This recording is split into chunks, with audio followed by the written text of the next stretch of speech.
Enterprise Stories is the weekly radio program that shares the experiences of successful Nigerian entrepreneurs and provides expert analysis of their success factors. Enterprise Stories, business stories of success. Welcome listeners to this week's episode of Enterprise Stories. In this episode, we will share a story of a classical example of spotting the opportunity. But before the story of the day, our faculty will expose us to strategic planning in our teaching segment. Stay tuned. Let's talk about moving forward. You need a brand new car or a home loan so you can live in your own house, or perhaps a credit card to shop around the world. You've also been thinking about getting finance for your trade. Well, at Stanbic IBTC Bank, we've got all the products and services you need so you can move from where you are to where you want to be. Stanbic IBTC Bank, a member of Standard Bank Group, moving forward. Good day, listeners. My name is Bayo Rotimi, your faculty on today's edition of Enterprise Stories. Today we're going to begin a three-part series on a topic I consider to be extremely important. The subject matter is strategic planning, or rather, the strategic planning process.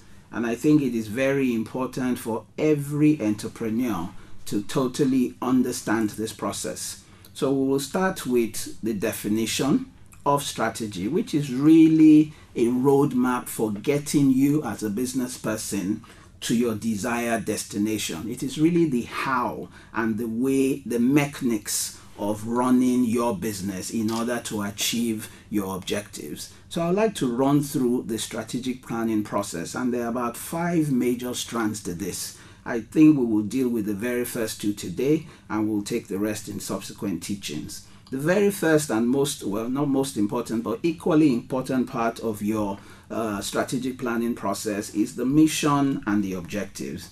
As a business person, there has to be clarity about what it is you intend to do, what need you will be meeting, what problem you will essentially be solving, which means your business must have a point of view. Your business must seek to provide certain solutions to an identified market. So in this regard, you must have focus. It is not likely that you will be able to satisfy every need out there. So you need to have clarity about what it is you want to do. So in the determination of your mission and your objectives, you need to spend a lot of time and energy coming up with a plan and ultimately a big picture. It is always important to have a business vision that is even bigger than yourself so that you have something to aspire towards. What is clear, or what is very important, is your business must meet a clear need. So ladies and gentlemen, I commend you to really and truly focus on this part. This will ultimately drive the success of your business. Secondly, you need to carry out what we call an environmental scan, i.e., after you have determined what your business is all about and what services or products you intend to offer into the market, then you now need to do a bit of an analysis. Now, the environmental scanning is really you just looking at your internal environment, i.e., the industry in which you operate, as well as the macroeconomic environment. Nigeria is an interesting country. Unfortunately, policies coming out of government have not been as consistent as we would like them to be. So it is important that you as a businessman fully understand the internal environment, i.e. the industry in which you are operating, and the external environment, which is the macroeconomy. So everything that happens in government, every policy statement that comes out of the government, or even the central bank or the managers of the Nigerian economy, has a direct impact on your business. So you must be aware of political developments. You must be aware of what is happening in the economy. Every economic policy pronouncement that comes out of government, you need to understand, you need to analyze, you need to study so that you can determine how it impacts on your business. You need to understand the social environment. What are the things that drive people's choices, their tastes, their preferences?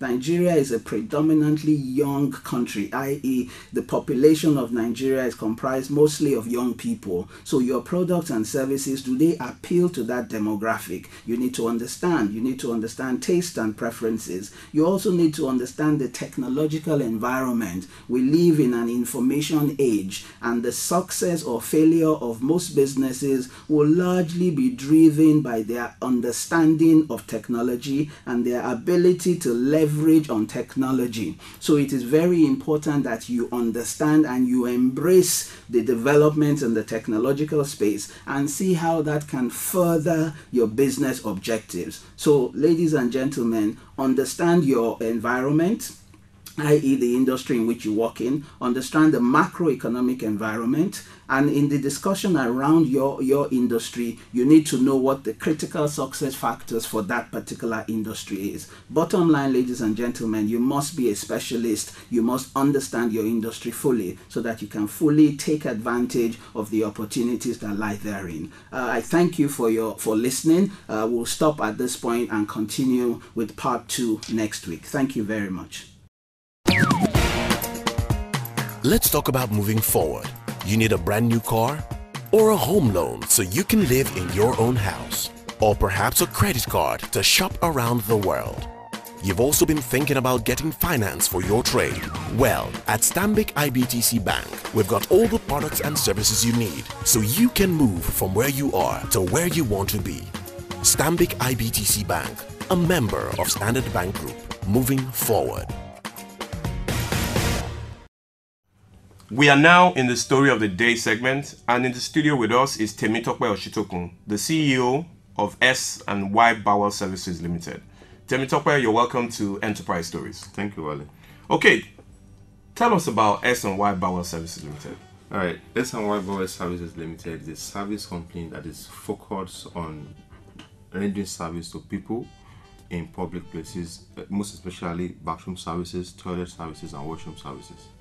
We discover that people in public places like marketplaces, garages, they find it difficult to get an ideal place to go when they are being pressed, when they want to have a shower, or they want to wash their clothes. So we are in the space to render these services for them. Oh, fantastic. I overheard you talking to someone before we started. You tagged it human waste management.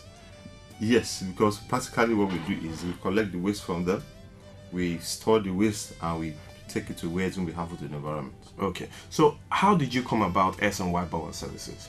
Well, S&Y Bowel Services started as a business for me in 2006, and the idea came up because of I inherited a place in the public place from my dad, and people started defecating in that environment. The environment looks dirty always, so I spoke with my siblings that we should try and put something here that can service these people and at the same time give us a little bit of revenue, which they agreed to do. And we started with like 350k. We got it from a rent from somewhere. We put it on it. It was difficult at first stage, but gradually we started seeing the results. And in fact, at the initial stage, we couldn't buy tanks. We rented overhead tanks from someone, and in a period of 3 weeks, we were able to purchase our tanks and return the tanks we borrowed back to them. Okay, so S&Y Bowel Services started as you spotting an opportunity in the marketplace. Yes, in the marketplace. Yes. Okay, and then you started the first one. That's we started the first one. So where exactly right now is S&Y Bowel Services? I know that you have about 2 or 3 places. Yeah. But right after, was it right after school you started this business, or how exactly? Tell us the story of how you moved from the story backwards from where you are now to exactly where you started from school. Because if I'm getting you correct, you said you started this right after you finished from the university. Yes, I finished from the university in year 2006, and I started this business in December 2006. So it's more like a business that started 3 months after the university. I went back home, I joined the family business, we were collecting rents, and people were messing up the environment where we keep our tenants. And I felt concerned. And I looked at it as, what can we do that is not going to cost us much, and at the same time that's going to solve this problem. So I complained with my brothers that why don't we just put up a public toilet? People will pay a stipend that they can afford, but the stipend will be used to maintain the place and at the same time give us a bit of revenue, which we did. And the first day I went there, I woke up 5:30. I went there to work, and I made revenue. I went back home happy, and for a period of time, the place became a spot. It won't become something like a place to network to others. When northerners are coming from the north, it's the first place they come to. Then they link up with their relatives in Ojo. That's in your business is located in Ibadan. In Ibadan, yeah. Okay. So I mean, how did people react when they saw the son of the landlord coming there at 5:30 in the morning to start, managing people that were using the restrooms? Well, it was hard. It was a bit difficult for them. They were like, "No, you can't do this work. We can have somebody. We can employ somebody for you. You can't do this. You can't do that." But I was like, if I don't manage this business, I won't know how much revenue the person I'm going to employ will be giving me. And that was before my service year. So I had 4 months to my service. So I was like, let me just look at what I can do in 4 months to manage and understand the business properly before handing it over to someone. So that is how I was able to handle. And still, most people were not comfortable. In fact, my dad's younger sister was not comfortable with it. My cousins, everybody were like, why are you going to be flushing toilets for? Because the idea thing is, customers are going to come in. They're going to use it. We're going to flush it after them for another customer to come in. So people were very concerned that, are you going to do this kind of job? Why don't you let me do it? Let's see how it comes. And it came out well. Yeah. How many staff do you have right now? Right now we have 8 staffs right now. 8 people now. Yeah. So tell us, how were you able to get funding for the expansion? Because you showed a picture of what the new place is looking like. Yeah. How were you able to get funding for this? Well, at the initial stage, after the first one, funding was difficult. But thanks to the federal government of Nigeria and the Union Initiative Program, we were able to get a grant to build the second one, and that's where we're operating from now. So basically, we got funding from UWIN. Basically, we were blessed by that program. Okay. Yeah. So the UWIN program gave you the opportunity or gave you the funding to be able to expand yeah. and to employ more people. And reach out to more people that need the service. Okay, so what exactly is the future of S&Y Bowel Services right now? Well, S&Y Bowel Services is going to cover the whole of Ibadan. That's the future of S&Y Bowel Services. We're going to build more facilities. We're going to go to more public places. We're going to go to larger markets. And we're going to, our focus is servicing people, because people need these services in Ibadan. You need to understand how difficult it is for people to have an hygienic place to go to the toilet. You need to understand how much difficult it is for people to have a clean place to wash their clothes after doing their work during the day before returning back home. And then during this summertime period, most especially, you need to understand how difficult it is for people to cope with it in the marketplace. So people need a place where they can just pour water on their body, feel refreshed, and wear their clothes back. So our service is in high demand, and we're not going to stop until we reach out to those people that are in need of our services. How do you take care of the waste? Well, we store the waste in the traditional way of storing the waste in the septic tank and a soak away, and we evacuate when the septic tank is full or when the soak away is full. We evacuate to the government dump site. Okay, and you have your own trucks that you use for this? We are about purchasing our own truck. Formerly, we used to we hire trucks from outside, and Ibadan, the number of trucks that are into evacuation in Ibadan is not up to 3. So it's been a challenge a little bit, but by the grace of God, we are getting our own truck. Okay, so what message would you be sending out to young people that are thinking of starting a business in human waste management or any kind of business? What one message would you be sending out to them? Well, I've heard a lot of young men saying that it's always difficult to start a business in Nigeria, and my message to them is that an idea cannot become a business if you don't put it in biro and paper. So when you put it in biro and paper, look for people that are going to sponsor that idea for you. Motivate that idea. Talk to it about the idea all the time. That's what I did, and it worked. I kept on telling people what I want to do. I kept on motivating myself. I kept on speaking about what I needed to do to people, and before I knew it, I was able to get funding. So my advice to young people is that don't relent on whatever idea you have inside you, and don't keep the idea as a thought. Put it on biro and paper and sell it to people. Thank you very much. Listeners, we've our guest today, Temitope Osuntokun, S&Y Bowel Services, has been sharing a story of how he was able to spot a gap in the marketplace and turn it into a business. We'll be right back after this short break.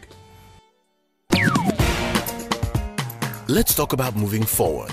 You need a brand new car or a home loan so you can live in your own house, or perhaps a credit card to shop around the world. You've also been thinking about getting finance for your trade. Well, at Stanbic IBTC Bank, we've got all the products and services you need so you can move from where you are to where you want to be. Stanbic IBTC Bank, a member of Standard Bank Group, moving forward. Mr. Bayo, you've heard the story of S&Y Bowel Services Limited. What's your take? I listened carefully to Mr. Osuntokun interview. He's the proprietor of S&Y Bowel Services. And a number of things occurred to me as I listened to him. First and foremost, he had clarity about what he wanted to do. He has a very unique product. He saw a gap in the market. And if you recall from some of our teachings, when we were talking about the mission and objectives, and we were talking about a scan of the environment just to identify the opportunities. More often than not, ladies and gentlemen, we are faced with a lot of challenges in this country. And on the flip side of those challenges are huge opportunities. And I think that Mr. Osuntokun absolutely demonstrates this particular or exemplifies this particular point. He saw what was a challenge of human waste, causing a nuisance and probably a health challenge in his immediate environment. And the first thing that occurred to him was to create a business out of this, because ultimately there are certain challenges that are really just looking for somebody to turn them around. And that is why I said he has a unique product. Again, Mr. Osuntokun was able to demonstrate something that is very rare in our environment, a willingness to roll up his sleeves and literally get his hands dirty. You know, for you to build a successful business, you must be ready to put in a lot of hard work. He was clear in his mind what needed to be done. He was able to identify the problems and thereafter formulate a strategy for dealing with them. Now, again, apart from the uniqueness of his product,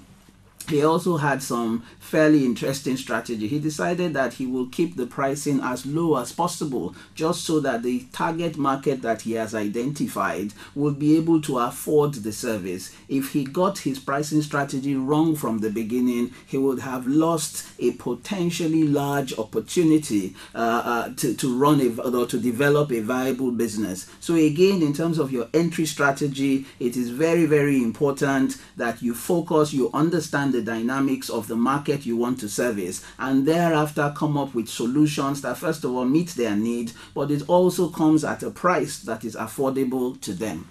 Next, ladies and gentlemen, it is also important to have a long-term view.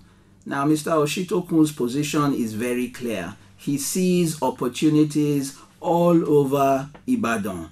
Now, ideas say he should even look beyond Oyo State, because the needs that he is meeting in Ibadan today, especially since he is focused on markets, and a lot of our public markets do not have the sanitation facilities. So again, I see a lot of opportunity, and I also noticed that he talked about putting down his thoughts and his vision and his idea, putting it down in form of a plan. So ladies and gentlemen, it is important to have that strategy document. It is important to have that business plan, so that this wonderful idea you have, you can actually subject it to proper scrutiny. And there is no better way of testing the validity of your business idea than subjecting it to a business plan. And that is what he did. And as a matter of fact, as a result of the business plan he developed, he was able to attract long-term funding that came at a very, very little or no cost. So the UWIN program, for example, is just one of a series of financing options that are available to business people who commit their ideas into a well-written document. Finally, like I just want to recap, you must have a long-term plan. And I think the long-term plan should be for Mr. Osuntokun, first of all, to take over the entire Ibadan and thereafter move beyond that state, because I reckon that this opportunity is a national opportunity. He has to look beyond that state and provide the same services to other states of the Federation. So ladies and gentlemen, I thank you once again for your attention, and I look forward to being with you sometime soon. Thank you. Thank you, Mr. Bayo, for the analysis. Listeners, we've come to the end of Enterprise Stories for this week. Join us same time next week as we take the second part of our 3-series teaching on strategic planning. Until then, enjoy the rest of your week. Join the Enterprise Development Center of the Pan-African University as we celebrate 10 years of supporting small and growing businesses in Nigeria. Log on to www.edc.edu.ng for more information. For questions and comments, please email edc@pau.edu.ng or log on to Enterprise Stories on nigeria.sme2k.org for useful resources and articles to help grow your business.